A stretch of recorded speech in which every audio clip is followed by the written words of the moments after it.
Steve. Thank you, everybody. So yes, tonight I'm here to talk about the North Atlantic right whale. This video playing right here is from this year. This was February 2nd in Melbourne Beach.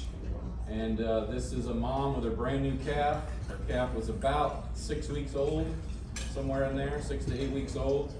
And she came for a visit down here in Melbourne Beach. And then the next day she was in Cocoa Beach. So of course, she's down right now. So I'm gonna stand over here. Everybody can hear me okay? Okay, this is our group here. Julie Albert has been the coordinator for the North Atlantic Right Whale Conservation Program that is under Marine Resources Council. And she's run that for about 23 years, and it's a network of volunteers that site whales, and there's a whole process that we keep track of them and try to keep them out of trouble. And then that's me. So the basics about our locals. I call them our locals. I call them our whales. I am not a scientist. I'm a wildlife photographer. I have a slightly different delivery of the presentation. Julie's a scientist and says it, like a scientist does, and I'm a little bit more emotional, and that's not the right word. I spin it a little more, I guess you could say. So we're talking about the North Atlantic right whale. It is the 4th largest whale in the world. It's been on the planet, well, all whales have been on the planet approximately 40 million years. They are a keystone species, which a keystone species is something that means it supports numerous other species. It's extremely important. It's similar to sea turtles, gopher tortoises, if you've ever learned anything about them.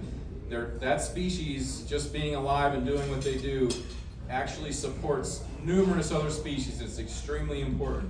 And all of them actually support humans. And whales, if I can get this last slide in at the end, I can explain that. It's a little different, but they are very important to human beings.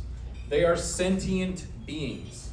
They're very intelligent. Their brains, there's been a lot of science on this. The Navy has spent millions of dollars studying cetaceans and dolphins, and their brains are extremely complex, and it's very possible they are more complex than humans.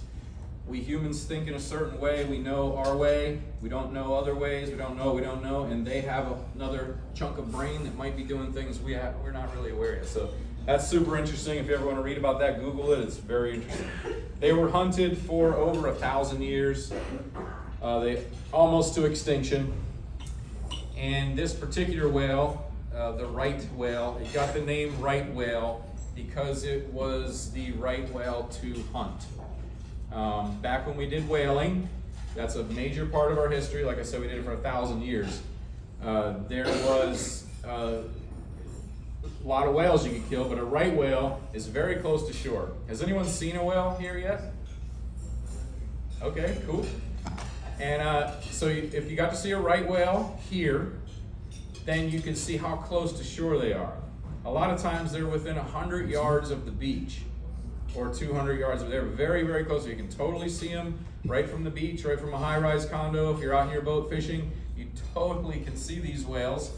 And because they're close to shore, if you were to kill it, it's easier to get onto shore. It also floats when it's dead, has a lot of blubber, has a lot of oil. Back then we used oil, we didn't for lights and for a lot of things, but they were very valuable. When we killed the whale then, we used it. We did it for a purpose. Now we're no longer hunting whales, that's done. Well, there's a couple countries still doing it, but we do not do it, and but we're still killing them, and I'm going to show you that.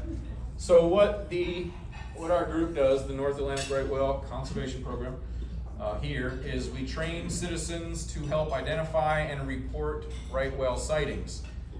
The most important thing we can do is call in every sighting. That way we can prevent the things that happen to them, which I'm going to go over real quick. I am going to try to fly through this fairly quick because it's a lot of info. If you have any questions, you're totally welcome to ask me while I'm doing it, because I want you to understand what I'm saying. I don't want you to forget the question, and no problem, ask questions throughout the presentation. We do public education on the human impacts, and that's what I want to talk about tonight. Our human impacts that we're not aware of what we're doing. We also document and mitigate human impacts, which you'll see some of those. We extend a survey area. I'm going to cover this real quick. These whales are critically endangered. There's not many left.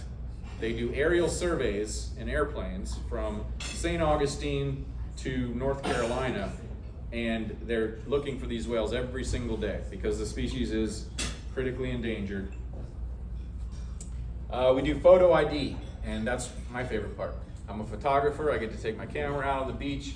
When we get a whale call, I get photos of the head, try to get several angles of the head, and within 3 or 4 photos, if I get a good enough shot and it's in focus, we can identify that individual whale by a pattern on its head. And then we know the whale. There's a catalog of these whales. If you're ever interested, Google the North Atlantic right whale catalog. Every single whale that's been ID'd is in that catalog.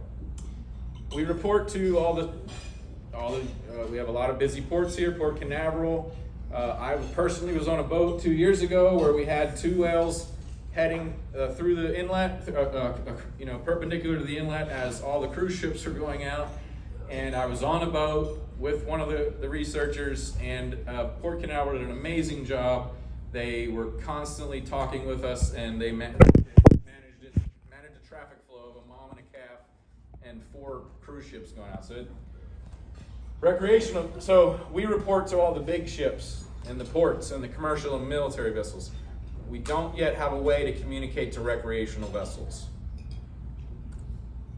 So real fast on their population, they are critically endangered, as I said. The total population is down to 336 individuals. That's as of 2020. This data takes it takes a full year to get it all processed. So when we get to October, we'll have 2021's data processed, and unfortunately that number is expected to drop a decent amount. We only have about 70 reproductive females left. These are the ones we need to concentrate on if we want to keep a population that's been here longer than us and that lives here with us, and it's our whale. So these that's the next slide. Unfortunately, there's about a 70-30 mix of females to males. If you're doing the math real quick, 336 and 70 is not going to be 70-30, but 70 reproductive females, they're reproductive females. There's other females that are either too young or too old, okay? So that's how that works. They are not able to live out their natural lifespan, so we don't really know how long they can live. We know how long the oldest one has lived, but they're not able to live out their natural lifespan because of what I'm going to show you. So they have a low birth rate and a high death rate. They're down to less than 20 calves a year, which is really bad. The average, when I started, the average was 24 calves a year. They're down to 20, so they're only reproducing 20 calves a year. This year we only had 15. We want to celebrate it like it's good, but it's really not a good number. If we want the species to survive, unfortunately, I don't mean to laugh, but this is hard. The North Atlantic right whale story is very hard to talk about without it being sad. And my goal is not to make you sad, but this is it is what it is. In 2018, we had 0 calves born. They're also having longer calving intervals. That means if they would come back every 3 or 4 years to give birth, now they're coming back every 10 or 12. So all of that adds up to predicted biological extinction by 2040 unless we act very quickly.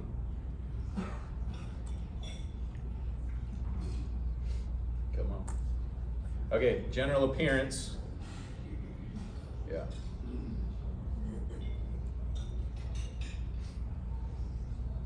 Come on. General appearance. Okay, so to give you a quick idea of what they look like, they're mostly all black. They might have a little white belly, which is super cool to see when they're swimming in the water, and the white contrasting on the black with nice blue water. They're 45 to 55 feet long. They weigh up to 70 tons. They have no dorsal fin. So when this whale's at the surface, this is why they get hit by boats so often. Everyone's like, how do you hit a whale on a boat?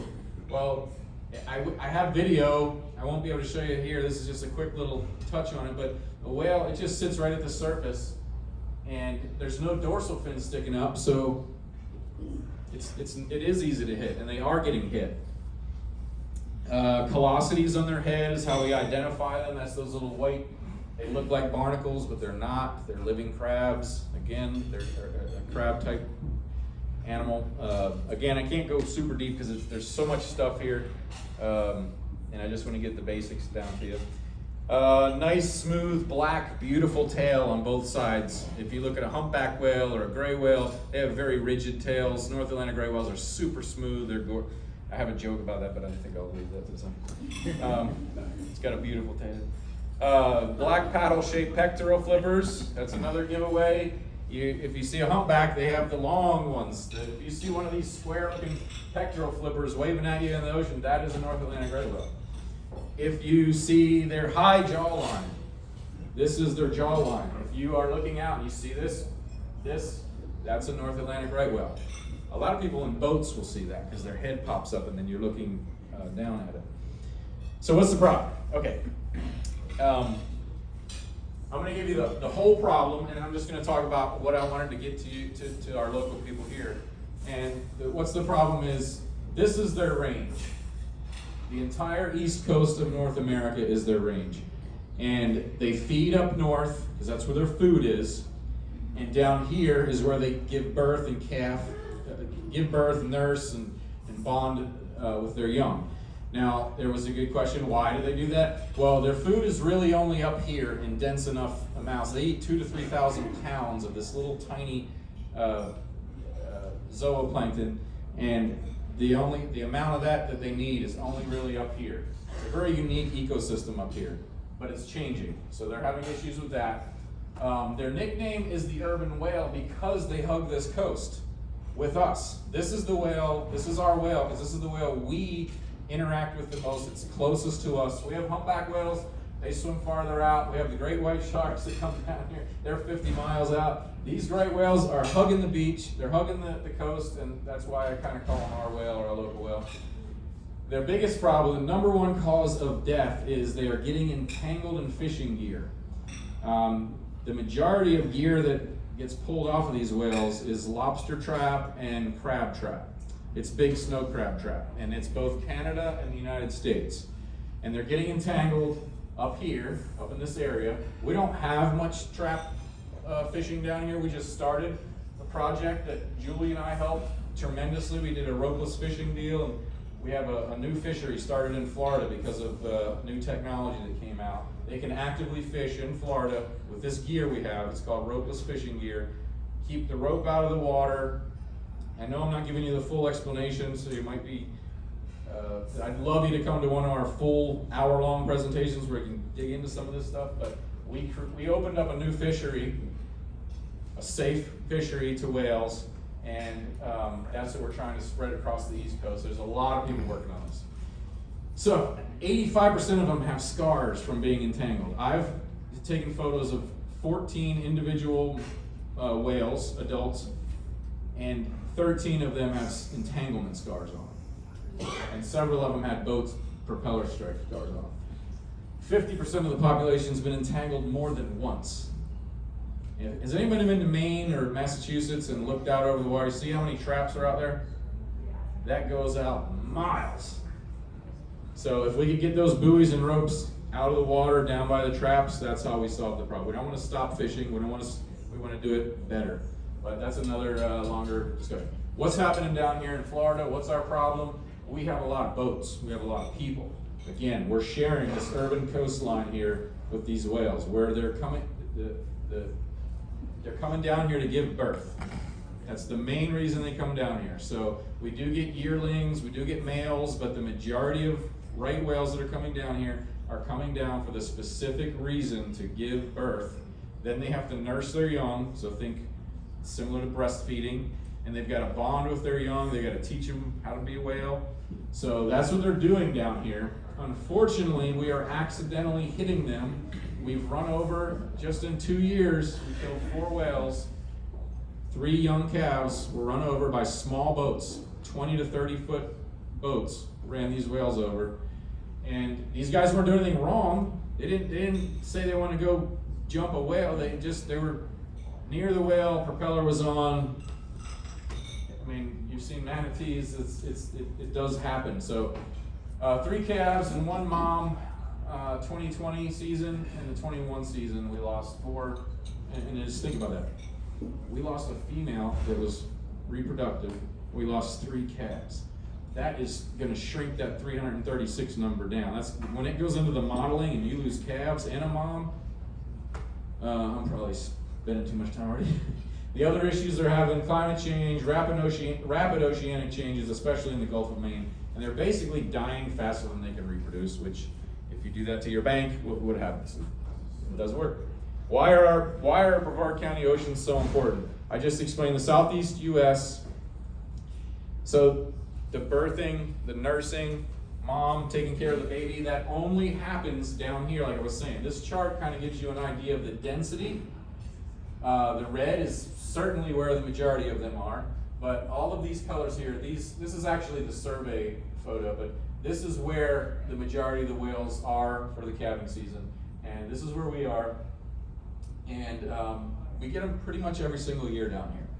So it's known as the critical habitat area, and this is the only known calving ground for the entire species.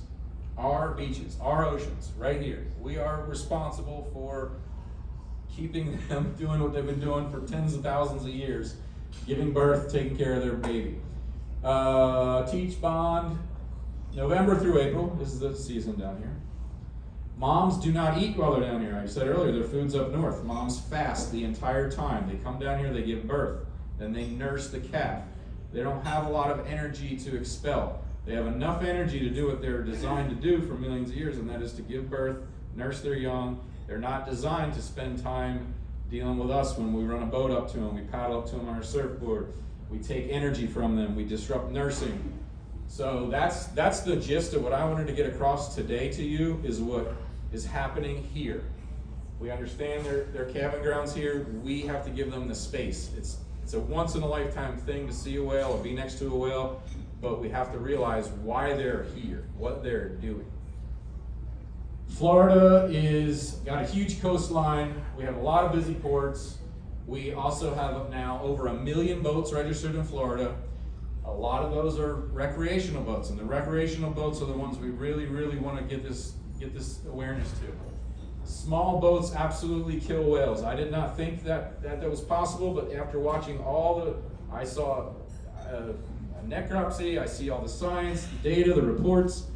There was 2 young calves. 1 calf was run over by a small boat, started to heal. Another boat ran it over, and that was it for that one. So, and there were small boats. They can tell how big the boat is because the propeller cut into the whale. You can figure out how big the propeller is. Once you know how big the propeller is, you know what size the boat could be. These are photos of Brevard County. What's been happening for years, and it is getting worse. We have more people here. We have more boaters here. We have a lot of faster boats. We have boats with 4 and 5 motors, and it's amazing what we have. We're getting better at everything: fishing, boating, all of it, technology. But this is what we're doing. This is a mom. A calf was here too, but this photo, they separated the mom and the calf. So they only want to get a photo, right? They just want to get their photos and check this amazing thing out, but they separated the mom and the calf. They're usually right next to each other. Not always, they do spin around a little bit, but has anybody done snorkeling or scuba diving with a buddy and it's the water's dirty, and if your buddy gets too far away, can you see your buddy? No.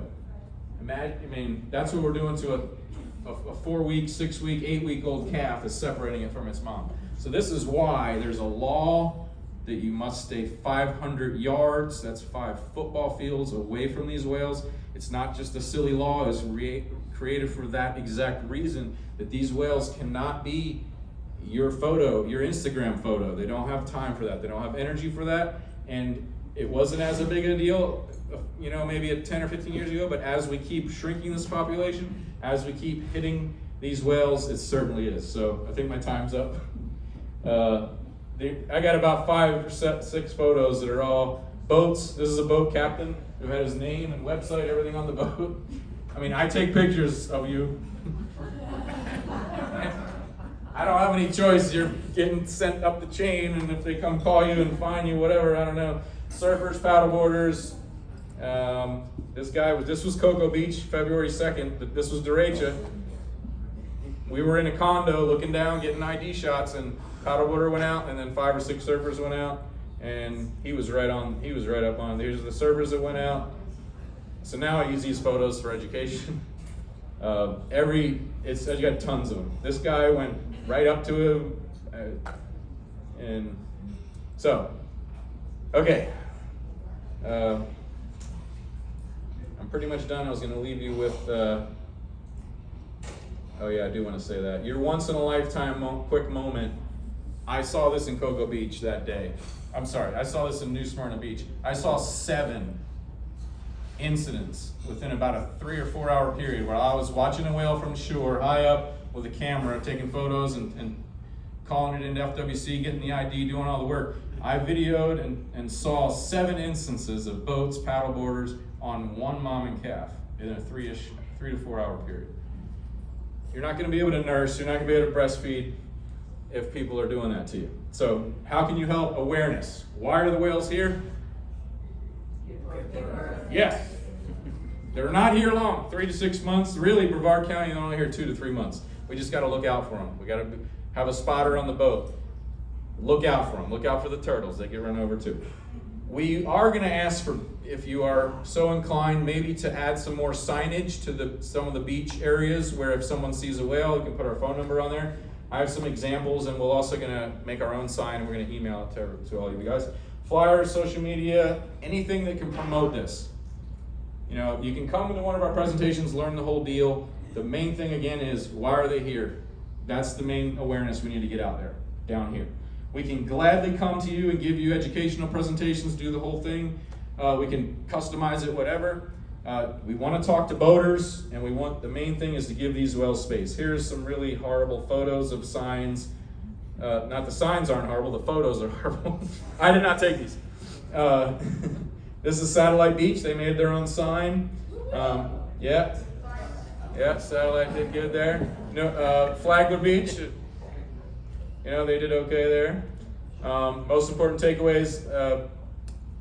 I forgot to pass out the flyers. I have flyers too that I'll run around real quick and give you with our phone number. And this is all the same stuff. And last slide. Thank you very much. Please follow us on Facebook. You can scan that QR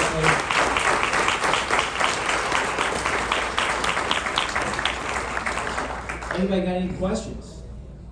Last minute for questions. Anybody got anything out there? Joe, have you presented to, I know we have lots of boat captains here that take people out.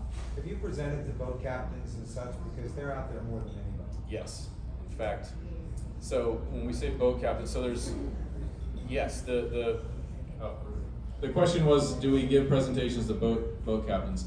So this is my 4th year. I haven't really, I've been to lots of presentations. Julie has done tons of presentations, and most of them are saying, hey, we've got a presentation here at the library. Hey, we got a presentation here. We got a presentation here. And we do try to actively get people that don't come to our presentations, but we get the same people.